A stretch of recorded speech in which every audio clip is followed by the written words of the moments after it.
And we said we're coming back, and we're back. This is Legal Help Live. We answer your legal questions. The number is going up on the screen, 1-800-405-4222. I'm Steve Solomon. To my left, to your right, is your right wing, Ryan Kroll, attorney, who lives right of the boulevard. And I bet you even live north of Sunset. That makes you pretty. No? No. No. You're down there, and you're probably down there in Venice, California, or have a good old time down there. When we've been talking about smoking, etc., and we'll give you some answers a little bit. But before we went on break, we told you we had some lines open. For those of you who are calling in, if you get on the air, you get dinner for two. It's at our restaurant of our choice, and just call the number that's on the screen after the show and leave your name and phone number, and we'll get it back to you, and a place to send the dinner for two. And let's go to some callers now. Hello? Ralph, you're on the air with Legal Help Live, and how can we help you? Yes, I'm living in a building in West Hollywood, and they currently made it non-smoking, and you cannot, the owner contends that you cannot even smoke in your own apartment. Is this legal? Well, let's talk to our legal smoking correspondent, Ryan Kroll, who comes all the way from Cape Cod to be on the show. You were in Cape Cod. I was there. I was all around. The answer is, if you're renting your apartment? Yes. Okay, so he's the landlord. He is allowed to set the rules. Oh, yes. He owns the property. Whoa. The question is, does the city, and Ralph, correct me if I'm wrong, does the city of West Hollywood prohibit you smoking in your own apartment? That's the first question. And that was the question you were answering, Ralph? Yes. Okay. Oh, city of West Hollywood. Yeah, does the city of West Hollywood... I don't know if they have a... I feel it's against my rights. If I'm inside my apartment and I'm not committing a crime, why should I not be able to smoke in my own apartment? You know, I don't think any city ordinance, and I could be wrong at this, and I've been known to be wrong. And if I'm wrong, somebody call in from the city of West Hollywood and tell me. But I don't think the city of West Hollywood, I don't think of any governmental ordinance precludes smoking in your own private apartment. It may well preclude smoking in public common areas, but I don't believe the city of West Hollywood smoking ordinance. It does have restrictions in public places like restaurants, bars, for instance, parks and places like that. But I don't believe it precludes you from smoking in your own apartment. To get back to what Ryan said, if you have a lease and one of the rules would be there's no smoking in your apartment, and you knew the rule and you signed into it, that may be something else. Right. No, this is a new thing. He just says this is a non-smoking building now, and you're not allowed to smoke in your apartment. Does he have smoke detectors in the apartment? Yes. Is the apartment all residential? Yeah. I mean, yes. the building itself. And how many units? Oh, I would say about 39, 40. Okay, you know what? We're not positive about the city ordinance, so here's what we're going to do. Ryan's going to check it out, and if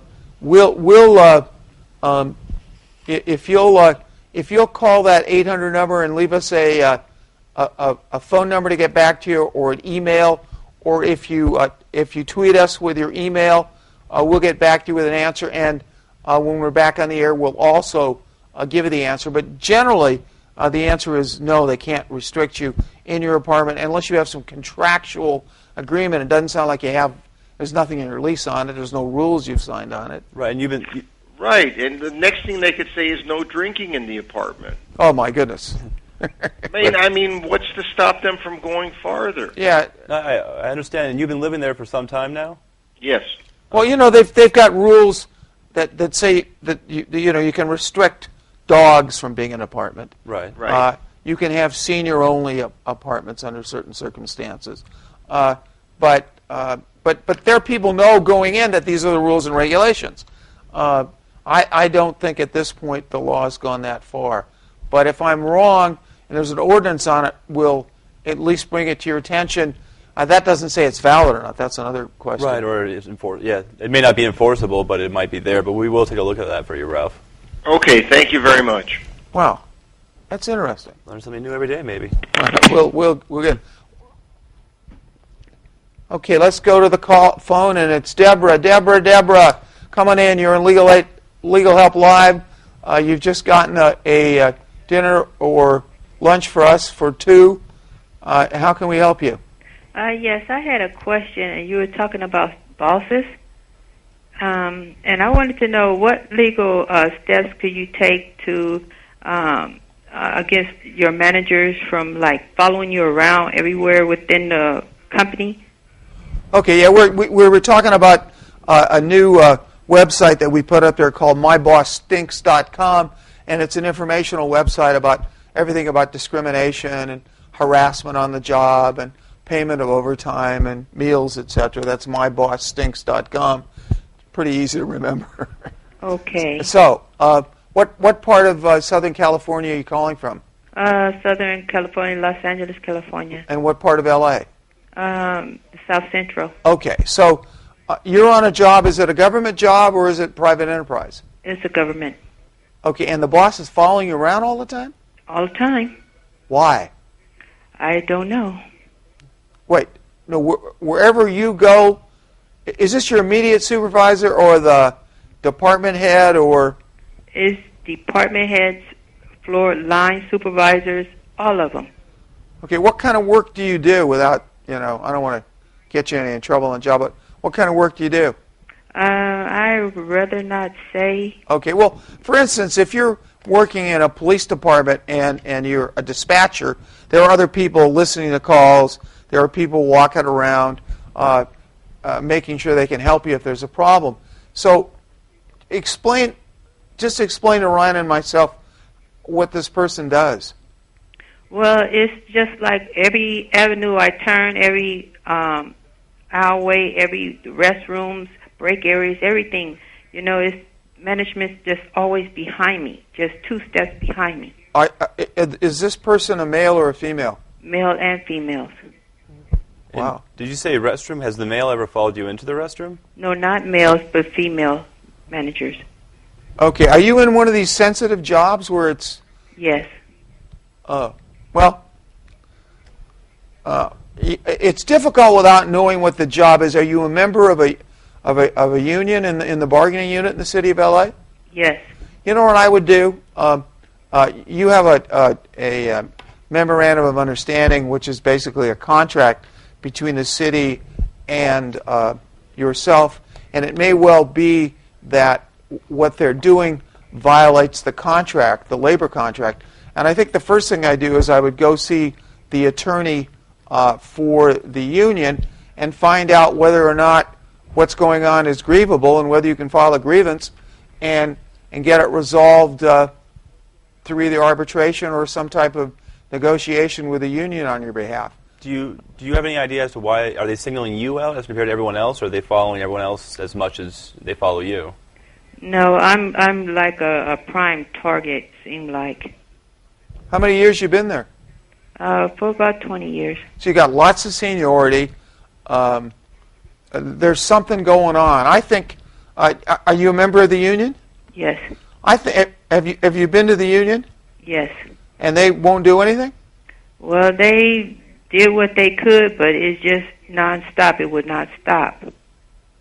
Wow, something going on there. There's something definitely going on. Do you think it has anything to do with your gender, your race, your age? Because those sort of things are protected by the state of California, the laws itself, whether you are a union member or not.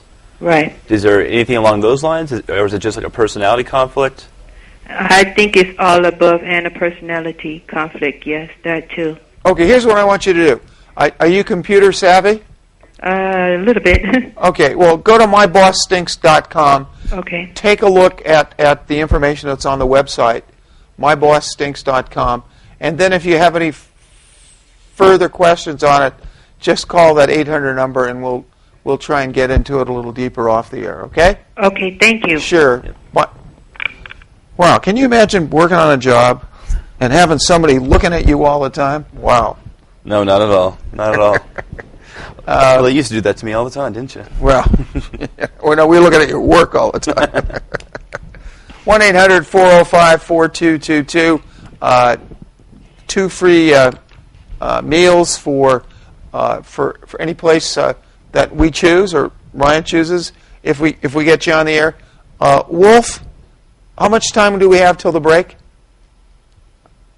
Okay, when we come back for the break, we've got a video that we want to show you, which is we'll get into that in a minute. But so Mattel's been having its problems, huh?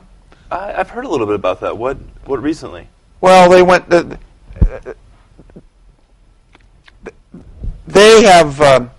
There's been these lawsuits going on between Mattel and Bratz over who's entitled to the profits on one of these dolls, and Mattel had a lawsuit going, and then there were cross complaints. It's the second time Mattel's lost. This time they lost. It went up on appeal, got reversed, went to retrial again, and the judgment was about $310 million. Ooh. And now it's up on appeal. So it's and I'm sure the attorney fee award in this thing is going to be in the hundreds of thousands of dollars. So it's pretty interesting. I call these doll wars. It does not sell as much as Star Wars, but they do make. Mattel makes all the Bratz and yeah. So amazing. We're going to go to break now. When we come back, we'll be taking your calls. We're going to discuss baseball cards. We're going to go into a very kind of interesting video on accidents. We've got. We're going to talk about Kobe Bryant and his problems with the law. We're going to talk about the Fullerton mess that's going on down there, and any other areas that you want to talk about. I think we have a tweet too. Oh, we're going to come back and untwitter you with a tweet. You become very electronic on there, I tell you. I'm trying to. We started out this show originally with what lawyers used to start out with a yellow tablet, and then we used to bring cell phones on. Now we have this toy. Now we have the iPads.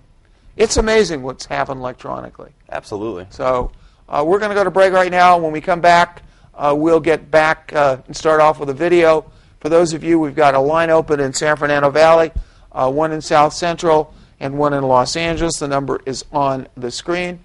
This is Legal Help Live, and we'll be right back. Stay tuned for more Legal Help Live.